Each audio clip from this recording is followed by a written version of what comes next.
Dans un avion, au moment le plus critique du vol, la chose la plus importante pour la survie, ce n'est pas la ceinture de sécurité, Ah non? ni même le masque à oxygène, Non? non, c'est l'obscurité. C'est une affirmation qui a de quoi surprendre, c'est certain. On pense immédiatement au matériel, aux objets, quoi. Exactement. Mais en réalité, cette obscurité contrôlée est au cœur d'une des procédures de sécurité les plus fondamentales de l'aviation. C'est ça. On a toute cette image en tête, l'avion s'aligne sur la piste, les moteurs hurlent, on sent la poussée qui nous colle au siège, et juste avant le décollage, hop, les lumières de la cabine s'atténuent. Mhm. Et j'avoue, pendant des années, je me suis dit que c'était, pour l'ambiance peut-être, créer un moment un peu solennel, ou même pour économiser de l'énergie, je sais pas. Ce sont des suppositions logiques, mais on est très loin de la réalité. Ce n'est ni pour l'ambiance, ni pour l'économie. D'accord. Cette simple action, en fait, c'est le résultat de décennies de retours d'expérience, d'ingénierie et malheureusement de leçons tirées d'accidents. C'est un système de sécurité à part entière. Et c'est ce qu'on va décortiquer ensemble aujourd'hui, couche par couche. Exactement. Comprendre pourquoi cette pénombre est si cruciale. Parfait. Alors, on se met en situation, on est à bord, la porte est fermée, on sent la vibration du fuselage qui s'intensifie, il y a ce son très particulier des moteurs qui montent en puissance. Ce gémissement qui devient un rugissement. C'est ça, ouais. Et c'est un moment de bascule, vraiment. Oui, la cabine, qui était un espace social, un peu comme un salon, se transforme. L'atmosphère change. Elle devient plus concentrée, plus opérationnelle. Et c'est là qu'on entend le fameux personnel de cabine, préparez-vous pour le décollage. Et juste après, les lumières baissent. Hmm. Et d'un coup, le monde extérieur, à travers le hublot, devient plus net. Alors la première question qui me vient, c'est pourquoi ? Quel est le tout premier objectif ? C'est une question de biologie ou c'est plus psychologique ? C'est une excellente question. La réponse est avant tout purement biologique. Ça concerne la chimie de notre rétine. Il s'agit en fait d'une course contre la montre pour notre vision. Une course contre la montre. Absolument. L'œil humain a besoin de temps, de pas mal de temps, pour s'adapter à une faible luminosité. Ah oui, c'est vrai. On passe de ce qu'on appelle la vision photopique, celle de jour, à la vision scotopique, la vision de nuit, où les bâtonnets de la rétine prennent le relais. Et ce processus, il n'est pas du tout instantané. Ça peut prendre plusieurs minutes pour être vraiment efficace. D'accord, je vois. Donc en cas d'urgence, si le courant se coupe brutalement, on ne se retrouve pas complètement aveugle pendant... Pendant les premières secondes, qui sont les plus importantes, Bien sûr. c'est exactement ça. En tamisant les lumières en amont, pendant les phases critiques que sont le décollage et l'atterrissage, on donne une longueur d'avance à nos yeux, si le pire devait arriver. Une cabine dans le noir complet ou remplie de fumée. Ce qu'on n'espère jamais. Bien sûr. Mais les yeux de tout le monde à bord, passagers comme équipage, seraient déjà pré-réglés. On gagne des secondes qui sont absolument précieuses pour s'orienter, pour agir. Ce n'est pas du confort, c'est une préparation active à une évacuation. D'accord. Donc nos yeux sont prêts pour le noir. Mais prêts à voir quoi exactement ? Si tout est plongé dans le chaos, savoir où aller, c'est le problème suivant, non ? Tout à fait. Et j'imagine qu'on est censé chercher les panneaux exit lumineux au-dessus des portes. C'est ce que notre instinct nous dicte de faire, oui. Et c'est une erreur qui peut être fatale. Ah bon ? Oui, parce que dans beaucoup de scénarios d'urgence, la vraie menace, ce n'est pas tant l'obscurité que la fumée. La fumée. Et la fumée, à cause de la chaleur, elle monte, systématiquement. Elle va très vite masquer les panneaux de sortie en hauteur et surtout rendre l'air irrespirable au niveau de la tête. Ah oui, bien sûr, logique. C'est pourquoi la véritable aide visuelle ne se trouve pas en haut. Elle est tout en bas, à nos pieds. D'accord. L'obscurité a donc un deuxième rôle. Elle permet de révéler le chemin de la survie. Les fameuses petites lumières au ras du sol, celles qu'on ne remarque jamais quand tout est allumé. Précisément. Le nom technique, c'est Floor Proximity Emergency Escape Path Marking, le balisage d'évacuation d'urgence à proximité du sol. Voilà. Ce sont des bandes ou des lumières, souvent photoluminescentes, qui s'illuminent dans la pénombre et qui tracent un chemin lumineux très clair vers les issues de secours. Et le fait qu'elles soient au sol ? C'est une décision qui vient directement de l'analyse de crash, où la fumée a rendu l'évacuation impossible. La pénombre permet à ce système vital d'être vu immédiatement, même s'il faut ramper sous la fumée, là où l'air est le plus clair. C'est fou de penser que cet agencement est le résultat de retours d'expériences aussi tragiques. Ça change complètement la perspective. Et il y a aussi cette consigne d'ouvrir le cache du hublot. Il doit y avoir un lien. Il y a un lien direct, oui. C'est le troisième pilier de cette procédure auto, voir le danger à l'extérieur. D'accord. La nuit, Si une cabine est brillamment éclairée, chaque hublot se transforme en miroir. On voit son propre reflet, celui du voisin, mais On ne voit rien de ce qui se passe dehors. absolument rien. Et en baissant la lumière, on supprime cet effet miroir. Et ça, c'est d'une importance capitale. Avant d'ouvrir une issue de secours, l'équipage doit impérativement évaluer la situation extérieure. Il faut savoir ce qu'il y a de l'autre côté de la porte. Exactement. Est-ce qu'il y a un incendie de ce côté, des débris qui bloquent la sortie? Est-ce que l'avion est sur l'eau et que l'issue est sous la ligne de flottaison? Ouvrir une porte au mauvais endroit peut transformer une situation grave en catastrophe. Donc la pénombre donne à tout le monde la capacité de faire cette évaluation critique. En une fraction de seconde. C'est incroyable. Donc 1, nos yeux s'adaptent. 2, on voit le chemin de secours au sol. 3, on peut voir dehors. C'est déjà énorme. Mais il me semble qu'il y a une quatrième raison. Une sorte d'effet inverse, non? Tout à fait.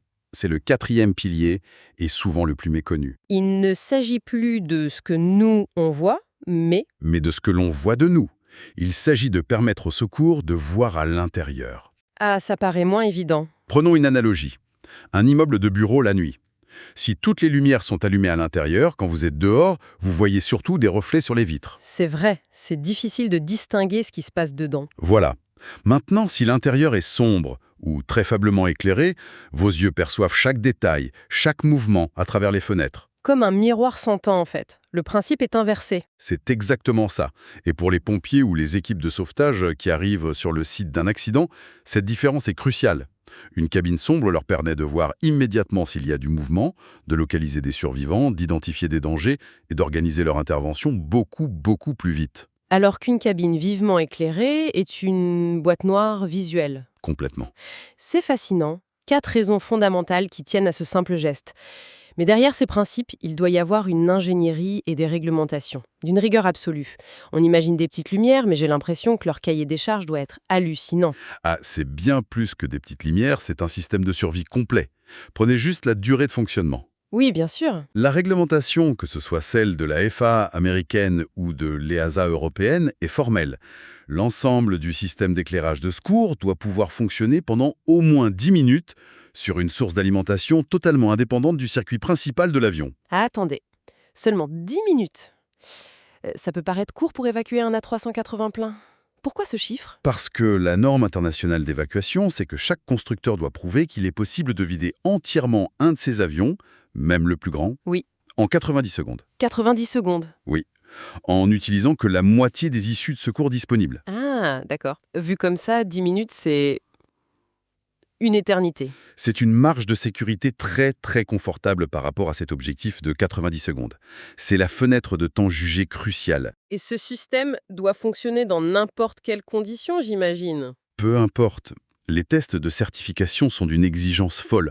Par exemple, l'équipement doit prouver sa capacité à s'allumer et à tenir ces 10 minutes après que l'avion soit resté parqué pendant 8 heures sur un tarmac par moins 40 degrés Celsius. Moins 40.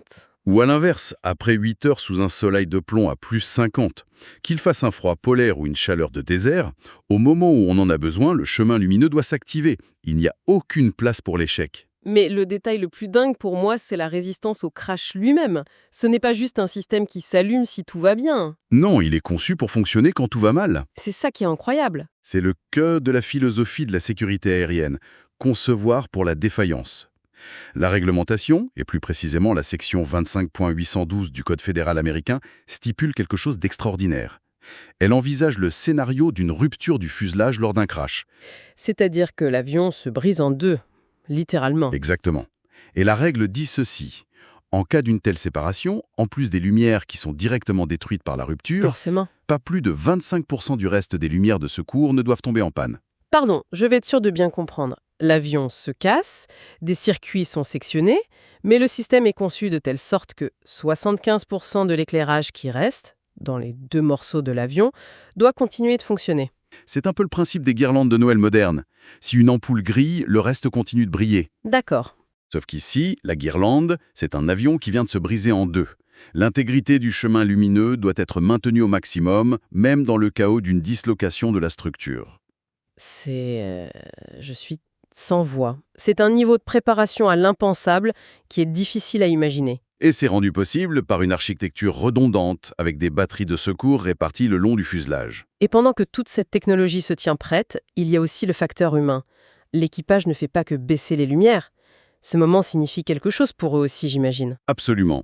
Ce moment coïncide avec une procédure mentale qui est essentielle. C'est ce qu'on nomme la revue silencieuse, la silent review. La revue silencieuse. Oui. Pendant que les passagers écoutent de la musique ou regardent par le hublot, chaque membre de l'équipage de cabine repasse mentalement, dans le plus grand calme, ses procédures d'urgence. Ils se préparent au pire, en silence. Ils visualisent l'ouverture de la porte qui leur est assignée, les commandes d'évacuation qu'ils devront crier, la localisation des passagers à mobilité réduite. C'est une préparation mentale, individuelle et collective. L'atténuation des lumières fait partie de ce rituel. C'est le signal. Le signal que le mode routine est terminé et que le mode vigilance maximale est enclenché. Pour eux, comme pour la machine. Exactement.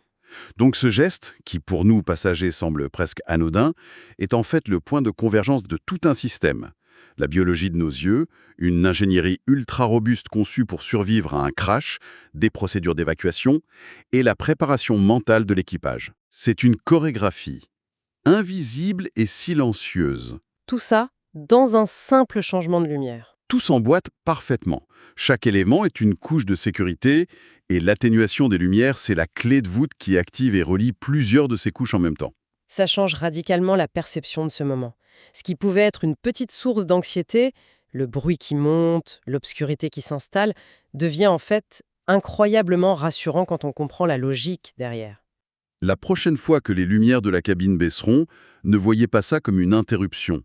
Considérez-le comme le silence qui se fait avant le début d'un concert. J'aime beaucoup l'image. C'est le signe qu'un orchestre de procédures, d'ingénierie et de préparation humaine est parfaitement en place, prêt à jouer sa partition la plus importante, assurer un retour en toute sécurité.